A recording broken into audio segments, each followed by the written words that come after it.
Chapter 9. And Elisha the prophet called one of the children of the prophets, and said unto him, Gird up thy loins, and take this box of oil in thine hand, and go to Ramoth Gilead. And when thou comest thither, look out there Jehu the son of Jehoshaphat the son of Nimshi, and go in and make him arise up from among his brethren, and carry him to an inner chamber. Then take the box of oil and pour it on his head, and say, Thus saith the Lord, I have anointed thee king over Israel. Then open the door and flee, and tarry not. So the young man, even the young man the prophet, went to Ramoth Gilead. And when he came, behold, the captains of the host were sitting, and he said, I have an errand to thee, O captain. And Jehu said, Unto which of all us? And he said to thee, O captain. And he arose and went into the house, and he poured the oil on his head, and said unto him, Thus saith the Lord God of Israel, I have anointed thee king over the people of the Lord, even over Israel. And thou shalt smite the house of Ahab thy master, that I may avenge the blood of my servants the prophets, and the blood of all the servants of the Lord at the hand of Jezebel. For the whole house of Ahab shall perish, and I will cut off from Ahab him that pisseth against the wall, and him that is shut up and left in Israel. And I will make the house of Ahab like the house of Jeroboam the son of Nebat, and like the house of Baasha the son of Ahiah. And the dog shall eat Jezebel in the portion of Jezreel, and there shall be none to bury her. And he opened the door and fled. Then Jehu came forth to the servants of his Lord, and one said unto him, Is all well? Wherefore came this mad fellow to thee? And he said unto them, Ye know the man and his communication. And they said, It is false, tell us now. And he said, Thus and thus spake he to me, saying, Thus saith the Lord, I have anointed thee king over Israel. Then they hasted and took every man his garment, and put it under him on the top of the stairs, and blew with trumpets, saying, Jehu is king. So Jehu the son of Jehoshaphat the son of Nimshi conspired against Joram.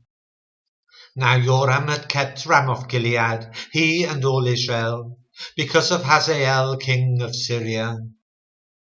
But King Joram was returned to be healed in Jezreel of the wounds which the Syrians had given him when he fought with Hazael king of Syria.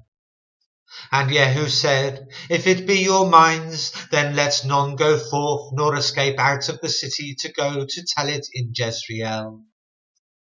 So Jehu rode in a chariot and went to Jezreel, for Joram lay there. And Ahaziah king of Judah was come down to see Joram. And there stood a watchman on the tower in Jezreel, and he spied the company of Jehu as he came, and said, I see a company. And Joram said, Take a horseman, and send to meet them, and let him say, Is it peace? So there went one on horseback to meet him, and said, Thus saith the king, Is it peace? And Jehu said, What hast thou to do with peace? Turn thee behind me. And the watchman told, saying, The messenger came to them, but he cometh not again. Then he sent out a second on horseback, which came to them, and said, Thus saith the king, Is it peace? And Jehu answered, What hast thou to do with peace? Turn thee behind me. And the watchman told, saying, He came even unto them, and cometh not again. And the driving is like the driving of Jehu the son of Nimshi, for he driveth furiously. And Joram said, Make ready. And his chariot was made ready. And Joram king of Israel and Ahaziah king of Judah went out, each in his chariot. And they went out against Jehu, and met him in the portion of Naboth the Jezreelite. And it came to pass, when Joram saw Jehu, that he said, Is it peace, Jehu? And he answered, What peace, so long as the whoredoms of thy mother Jezebel and her witchcrafts are so many? And Joram turned his hands and fled, and said to Ahaziah, There is treachery, O Ahaziah.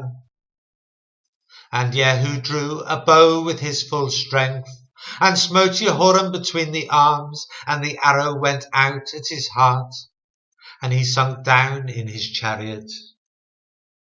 Then said Jehu to Bidkar his captain, Take up and cast him in the portion of the field of Naboth the Jezreelite. For remember how that, when I and thou rode together after Ahab his father, the Lord laid this burden upon him.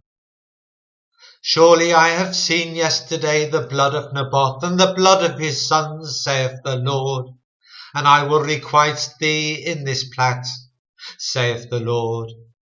Now therefore take and cast him into the plat of ground, according to the word of the Lord.